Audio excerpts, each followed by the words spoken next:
Hello guys. അപ്പം ഞാൻ ഇന്നീ ഒരു ഓൺ വോയിസിൽ വരാനുള്ള മെയിൻ കാരണം എന്ന് വെച്ച് കഴിഞ്ഞാൽ നമ്മുടെ ജ്വല്ലറി മേക്കിങ്ങിൻ്റെ സെയിൽ നടന്നുകൊണ്ടിരിക്കുന്ന ഒരു ടൈമാണിപ്പം. അതിൽ തന്നെ കുറേ പേര് എനിക്ക് ഓൾറെഡി ഓർഡർ തന്നവരുണ്ട്, പെൻഡിങ് ഓർഡേഴ്സ് ഉണ്ട്, അഡ്വാൻസ് തന്നവരുണ്ട്, അങ്ങനെ കുറേ സെക്ഷനായിട്ട് ചെയ്തവരുണ്ട്. അപ്പം ഞാൻ ഓരോരുത്തർക്കുള്ളത് ഇങ്ങനെ അയച്ചുകൊണ്ടിരിക്കുന്നവർക്കൊക്കെ പ്രോപ്പറായിട്ടുള്ള അപ്ഡേറ്റ് കൊടുക്കുന്നുണ്ട്. പിന്നെ കുറേ പേര് മെസ്സേജ് ഇടുന്നുണ്ട്, കമൻറ്റ് ചെയ്യുന്നുണ്ട്. എനിക്ക് മെസ്സേജ് ഇട്ടിട്ട് എൻ്റെ സൈഡിൽ നിന്ന് റിപ്ലൈ തരുന്നില്ല എന്നുള്ളത്. റിപ്ലൈ വരാത്ത വേറൊന്നുമല്ല, പെൻഡിങ് ഓർഡേഴ്സ് കുറച്ച് കിടക്കുന്നത് കൊണ്ടാണ്. നിങ്ങൾ അയച്ചവർക്ക് എല്ലാവർക്കും ഞാൻ റിപ്ലൈ തരുന്നുണ്ട്. ഉടൻ തന്നെ എല്ലാവർക്കും ഞാൻ അപ്ഡേറ്റ് തരുന്നതായിരിക്കും. അപ്പോൾ ഞാനതൊരു ഇൻഫോം ചെയ്യാനായിട്ട് വന്നതാണ്. അതിനൊപ്പം നമ്മുടെ ജ്വല്ലറി മേക്കിംഗ് കിറ്റ് കയ്യിൽ കിട്ടിയിട്ടുള്ളവർ കുറേ പേര് എനിക്ക് അയച്ചിരിക്കുന്ന ഒരു മെസ്സേജാണ്, ഇതെന്താണ്.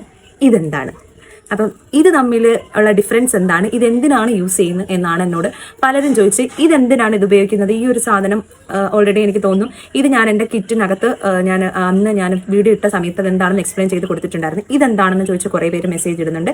ഇത് രണ്ടിനെക്കുറിച്ച് ഒരു ഐഡിയ ഇല്ലാത്തവരും ഉണ്ട്. അപ്പോൾ എന്നോട് കുറേ പേര് ചോദിച്ചത് ഒരു ഷോർട്ട് വീഡിയോ ആയിട്ട് ചെയ്യാമോ, കുറേ പേർക്ക് ഇതുകൊണ്ടൊരു യൂസ് ഉണ്ടാവും എന്ന് പറഞ്ഞു. അപ്പോൾ ഇതിൻ്റെ ഡിഫറൻസ് എന്താണെന്ന് ഞാൻ പറഞ്ഞുതരാം.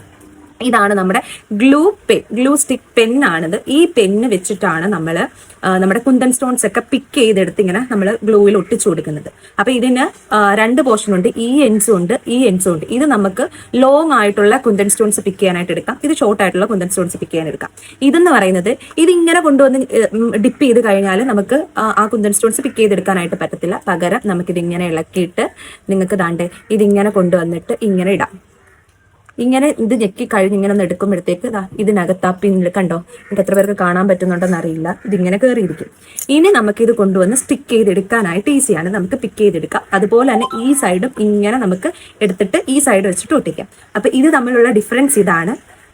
എനിക്ക് തോന്നുന്നു അത്യാവശ്യം ആൾക്കാർക്ക് ഇത് ഈ ഒരു വീഡിയോ കാണുമ്പം ഇതിനെക്കുറിച്ച് ഐഡിയ ഇല്ലാത്തവർക്ക് ഒരു ധാരണയാവുമെന്ന് തോന്നുന്നു. എന്നിട്ട് മനസ്സിലായിരുന്നുണ്ടെങ്കിൽ നിങ്ങൾ കമന്റ് ഇടും, ഞാൻ എങ്ങനെയാണ് ഇത് ചെയ്യുന്നതെന്നുള്ള വീഡിയോ കാണിച്ചു തരാം. അപ്പൊ ഇത്രയേ ഉള്ളൂ. ബൈ.